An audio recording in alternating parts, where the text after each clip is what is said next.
Il y a le ciel, le soleil et la Mutch. Nous sommes ici en immersion à Morhange sur la zone de loisirs de la Mutch avec le premier adjoint au maire de la ville de Morhange, Bernard Trevelot. Bonjour Bernard. Bonjour Patrick, bienvenue sur le domaine de la Mutch. Merci en tout cas de nous accueillir ici. C'est vrai qu'il y a un vrai parfum de vacances, 160 hectares de verdure ici à Morhange. La mairie de Morhange qui est plutôt fière de ce site depuis 1963. C'est la date à laquelle la ville fait l'acquisition de ce site. Alors je regardais, il y a la plage, il y a la piscine, il y a les terrains de beach volley, il y a des barbecues mis à disposition du public, des espaces pique-nique, il y a de jolis pergolas, il y a des espaces pour les pêcheurs, des jeux pour les enfants, des manèges. C'est un parc, c'est une zone dédiée à la famille. Tout à fait Patrick, c'est le paradis je pense pour la famille et les enfants, avec des jeux je dirais à volonté pour les enfants, et le week-end tout spécialement on a des manèges qui sont ouverts et qui sont compris je dirais dans le prix d'entrée, donc on peut pas faire mieux. Voilà. Ensuite on met à disposition effectivement un plan d'eau je dirais quand même d'importance, je dirais 50 hectares, et puis à côté de ça on a une piscine avec les jeux pour enfants à l'intérieur et une pataugeoire, donc on peut pas je dirais mieux faire, et ça permet d'avoir une alternance entre ceux qui préfèrent je dirais l'eau de l'étang et la piscine. Voilà. Bon, la zone de loisirs de la Mutch est ouverte tous les jours pendant l'été, évidemment. Il n'est pas rare d'accueillir 2000, 2500 personnes, 3000 personnes le dimanche. Voilà, alors effectivement le dimanche c'est probablement le jour le plus fréquenté, le jour d'affluence. Pour un petit exemple, le dimanche dernier, on a accueilli un peu plus de 1000 entrées payantes. Si les enfants de moins de 6 ans, c'est gratuit. On peut considérer que sur leur site, on tournait autour de 2500 personnes. Mais quand vous avez à disposition un territoire qui fait 4 à 5 hectares, les personnes, les familles, vous les voyez pas. Chacun trouve son petit coin de paradis et s'installe et profite ensuite, je dirais, à la fois de la plage ou de la piscine. Ah, je vous l'affirme, il y a évidemment de la place. Alors c'est véritablement le plus grand terrain de jeu de la région. Ici à Morhange, l'intérêt ornithologique du site est indéniable, Bernard. De nombreuses espèces d'oiseaux sont répertoriées. Vous y êtes très attentif. Voilà, on est obligé d'y être attentif. D'ailleurs, c'est toute la difficulté, je dirais, de conjuguer à la fois le loisir, le tourisme et la biodiversité. Les berges effectivement sont protégées. On prend beaucoup de conseils auprès de nos associations environnementales et on les écoute, et à partir de là on respecte bien les autorisations de délai pour les coupes. On a exceptionnellement aussi pris en compte le fait qu'on a retardé aussi nos coupes dans nos prairies, de manière à pouvoir découvrir l'orchidée de la Mutch. Voilà. La fameuse orchidée de la Mutch. Rien n'est laissé au hasard, vous l'avez compris. On reste évidemment pendant toute la journée ici à la Mutch. On retrouvera Christian Stinco, le maire de Morhange, dans quelques instants.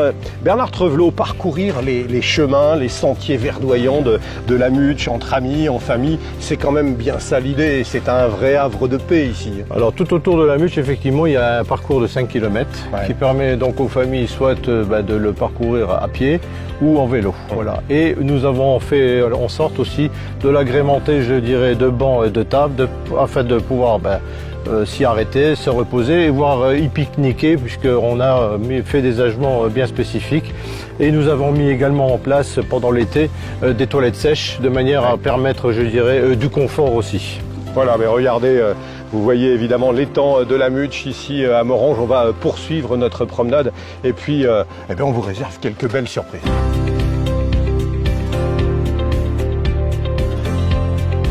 Christian Stinco, le maire de Morhange, est avec nous. Bonjour. Bonjour Patrick. Merci de nous accueillir dans ce bel endroit, un lieu qui invite au calme, à la curiosité, à la découverte, un joyau serti dans son écrin de verdure. Est-ce qu'on peut parler d'un vrai poumon vert en plein cœur de la Moselle? Ah oui, effectivement Patrick, c'est un véritable poumon vert. Alors déjà on a la particularité d'être implanté sur le centre de la Moselle. Oui. Voilà, et on est vraiment dans un espace où la biodiversité, la nature, la faune, la flore est absolument préservée. Donc oui, effectivement, c'est un véritable poumon vert.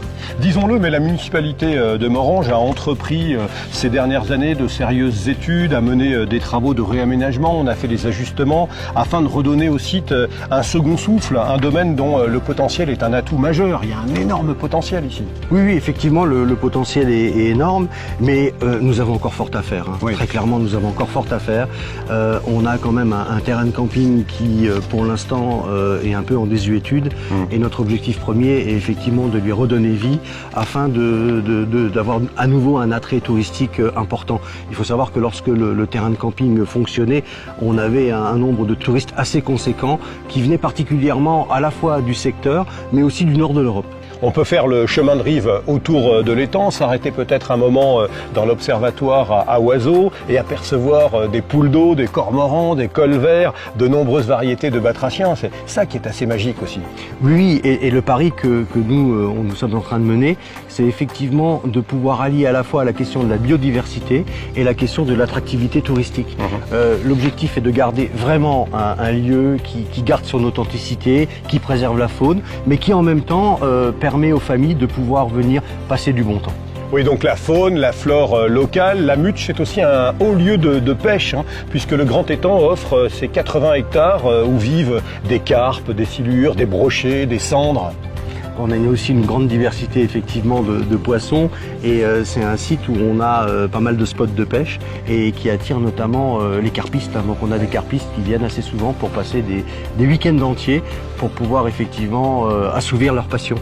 Donc juste derrière nous, de la petite restauration est prévue. On peut déjeuner sur place, vous mettez à disposition des barbecues. C'est l'endroit rêvé pour un pique-nique. Oui, c'est l'endroit rêvé pour un pique-nique. On sait très bien qu'à l'heure actuelle, le contexte socio-économique n'est pas très favorable et on sait que de nombreuses familles, malheureusement, ne pourront pas partir en vacances ou en tout cas effectuer de longs déplacements. Donc ici, toutes les prestations pour passer un agréable moment, comme si on était en vacances au bord de la mer ou dans d'autres régions, est mise à disposition. Et avec une politique tarifaire, disons-le, mais qui n'est pas neutre. Vous avez été là aussi très attentif à la conjoncture, au contexte. Oui, la politique tarifaire, effectivement, est vraiment minimale.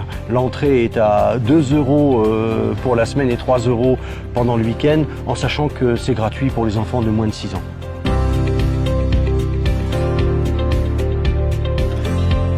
Voilà, en plein été depuis l'étang de la Mutch, la zone de loisirs de la Mutch ici à Morhange avec Christian Stinco, le maire de Morhange et son premier adjoint Bernard Trevelot.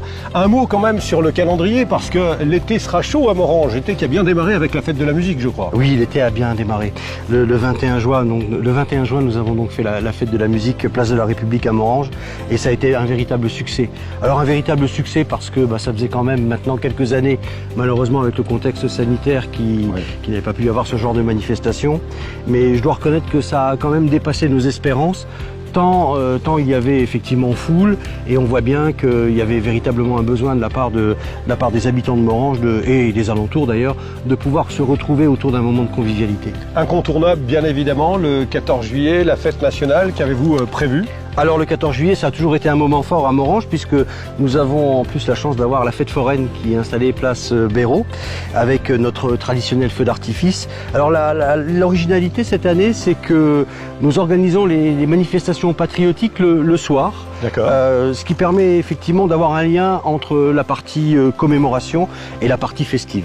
Christian Stinco, parlez-moi de la caravane Terre de Jeux, parce que voilà, on commence maintenant à avoir des repères.